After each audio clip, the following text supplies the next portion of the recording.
बॉलीवुड और मराठी फिल्मों में अपनी कॉमेडी से सभी को हंसाने वाले एक्टर अशोक सराफ आज फिल्मों में बहुत ही कम दिखाई देते हैं। लेकिन एक ऐसा भी दौर था जब उनकी फिल्मों में एंट्री हो जाती थी तो फिल्म में वो सभी को हंसा हंसा कर लोटपोट कर दिया करते थे। अशोक सराफ की बात करें तो उन्होंने सिर्फ बॉलीवुड सिनेमा में ही नहीं बल्कि मराठी सिनेमा में भी अपना दमखम दिखाया है। उनके जन्म की बात करें तो उनका जन्म 4 जून 1947 को मुंबई में हुआ था। बॉलीवुड की कई फिल्मों में काम करने वाले अशोक अब फिल्मों में बहुत ही कम नजर आते हैं। हाँ, वह मराठी फिल्मों में अभी भी एक्टिव हैं। उन्होंने अपने करियर में 50 से ज़्यादा बॉलीवुड फिल्मों में काम किया। वहीं वे 250 से ज़्यादा मराठी फिल्मों में अब तक काम कर चुके हैं।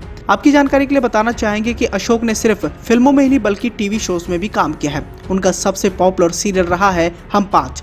शायद कभी लोग जानते होंगे कि उन्होंने खुद से करीब 18 साल छोटी एक्ट्रेस निवेदिता ज्योति से शादी की और इन दोनों का एक बेटा भी है। हालांकि भी हाल ही में जन्मदिन के मौके पर निवेदिता ने इंस्टाग्राम पर फोटो शेयर कर एक इमोशनल पोस्ट लिखा था। उन्होंने लिखा था, हैप्पी बर्थडे डियर अशोक, मैंने अपने पिछले जन्म में कुछ अच्छा किया होगा, इसलिए आप मुझे पति के रूप में मिले।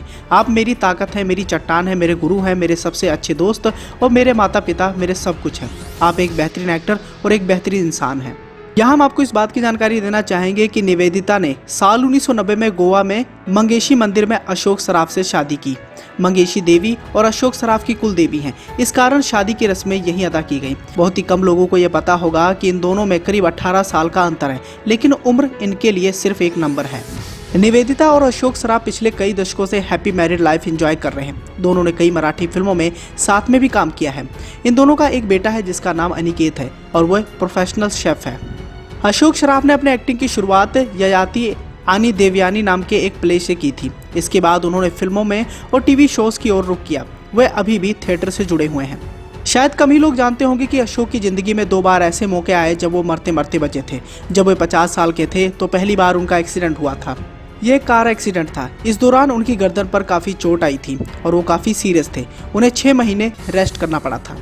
इसके बाद 2012 में एक बार फिर से वो एक्सीडेंट का शिकार हुए। पुणे एक्सप्रेस के वो पास उनका एक्सीडेंट हुआ था जब वो अपनी फिल्म गोल गोल डबयात्ला की एक प्रेस कॉन्फ्रेंस के लिए जा रहे थे, लेकिन यहाँ पर भी उनका बचाव हो गया।